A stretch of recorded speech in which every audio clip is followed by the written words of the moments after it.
নমস্কার বন্ধুরা, সকাল সকাল চলে এলাম রান্নাঘর। বন্ধুরা রান্নাটা শুরু করে দিব আর কি।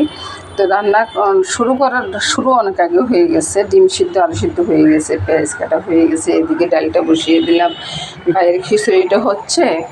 আর এখন আমি আদা জিরাটা বেটে নিই। ডিমগুলো আর আলুগুলো চলে নিয়েছি বলতে, আলুটা কেটেও নিয়েছি। এদিকে পেঁয়াজ রসুন এগুলা কেটে নিলাম। তারপরে বন্ধুরা ওই যে জিরা আদা রসুন একদিকে বাটা আর জিরা আদা বাটাটা আরেকদিকে আছে, ওইটা মাছের মাথা রান্না করব। তারপরে তেল তো বসিয়ে দিলাম, এবার আমি ডিমগুলো দিয়ে দিব। প্রথমে ডিমগুলো ছেড়ে দিই বন্ধুরা। ডিমের ভিতরে একটু নুন হলুদ আর একটু লঙ্কা দিয়ে দিয়েছি। ডিমগুলোকে প্রথমে একটু ভেজে নিই। তারপরে এদিকে বন্ধুরা আলুটা মেখে নিই। আলু আমি আজকে মেখে তারপরে একবারে বসিয়ে দেবো আর কি। তো এখানে আদা জিরা রসুনের পেস্টটা দিয়ে দিলাম, আর পেঁয়াজ রসুন আলু সব একসাথে নিয়ে নিচ্ছি আর কি। তো স্বাদ মতো নুনটা দিয়ে দিই, তারপরে লঙ্কার গুঁড়াটা, তারপরে হলুদটা। এবার একটু তেল দিব। সব কিছু দেওয়া হয়ে গেছে। এবার ভাত দিয়ে ভালোভাবে মেখে নেব। এবারে যতটা ভালো করে পারি তারপর অতটা ভালো করে মেখে নেব। আলুগুলো কিন্তু সিদ্ধ আলু, সিদ্ধ হতে একবারে যে সিদ্ধ তা না, একটু সিদ্ধ আর কি। মাখানোটা হয়ে গেছে। এবার আমি ডিমের সাথে একসাথে ছেড়ে দিচ্ছি।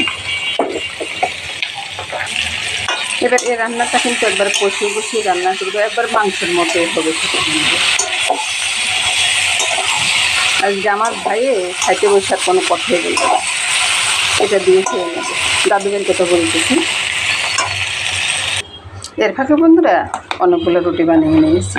আমাদের অনেকগুলোই লাগে, প্রতিদিনই 12-13টা রুটি লাগে, তো ওগুলো বানিয়ে রাখি। এবার বন্ধুরা ডিমগুলো একটু উঠিয়ে নেব, নাহলে ডিমগুলো ভেঙে যাবে। হালকা একটু কালো গোলমরিচ দিয়ে দেবো, তাহলে সেন্টটা অনেক ভালো ওঠে।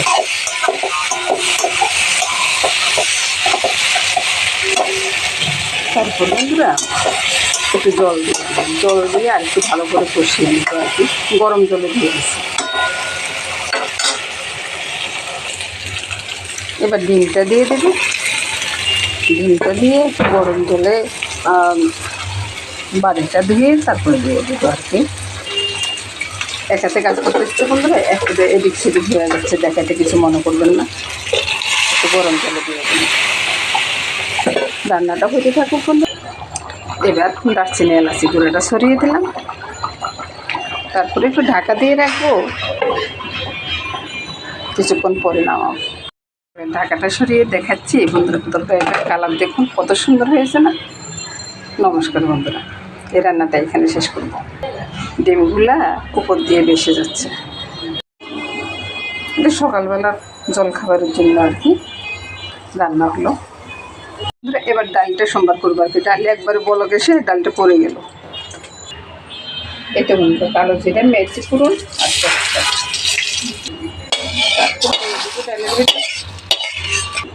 এবার রান্না হবে মাছের মাথা দিয়ে আলু দিয়ে। প্রথমে মাছের মাথাগুলো ভেজে উঠিয়ে নিই, কারণ মাছের মাথা অনেকগুলো জমে গেছে।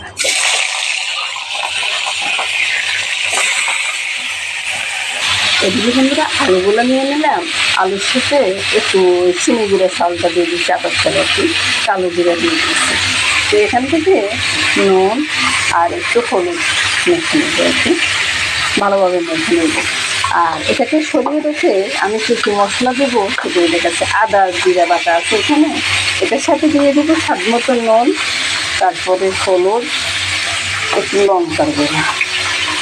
বাস এতটুকু মশলা দিয়ে আর দারচিনি এলাচি গুঁড়াটা দিয়ে তারপর নামিয়ে দিই।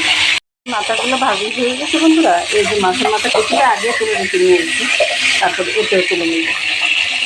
একটু মেথি আর তেজপাতা ফোড়ন দিচ্ছি। তো মশলার সাথে বন্ধুরা একটু চিনিও দিয়ে দিয়েছি। চিনি দিলে হয় কি টেস্টটা অনেক গুণ বেড়ে যায়। মশলাটা করে নিয়ে দিচ্ছি, একটু জল দিয়ে দিই। ভাগ্যেশ মামুনি বন্ধ করে দিয়েছি, নইলে কিন্তু পরে চলে যেত। মনে ছিল না যে তরকারি বসিয়ে গেছি, আমি খেতে বসে অনেকক্ষণ পর্যন্ত ওইখানে বসে বসে গপ্প করতেছি বুঝছেন, ওই জন্যে অবস্থা আর কি। তারপরে পোড়া যায়নি, মামুনি বন্ধ করে দিচ্ছে চুলাটা। এবার ভালো করে একটু আলুগুলা ভেঙে টেঙে তারপর মাছের মাথাটা দিয়ে দেবো। এবার আমি ঝোলের জন্য জলটা সেটে দিচ্ছি। তারপরে একটু নেড়ে ছেড়ে দিব, আর একটু জল লাগবে। এবার এখানে মাছের মাথাটা দিয়ে দিলাম, মাছের মাথা দিয়ে একটু নেড়ে ছেড়ে দিব। মাছের মাথাটা গোটা গোটাই থাকবে আর কি। দারচিনি এলাচি পাউডারটা ছেড়ে দিয়ে তারপরে নামিয়ে নেব। তরকারিটা হয়ে গেছে বন্ধুরা, এবার নামিয়ে নিই। মাছের মাথাটা রান্না হয়ে গেছে বন্ধুরা, নামিয়ে নিলাম। দেখুন বন্ধুরা কত সুন্দর হয়েছে না। সাথে সাথে বন্ধুরা আমার সবগুলো রান্না হয়ে গেছে। নমস্কার বন্ধুরা, সবাই ভালো থাকুন, সুস্থ থাকুন, সুন্দর থাকুন বন্ধুরা, এই কামনা করে আজকের মধ্যে এখানে বিদায়।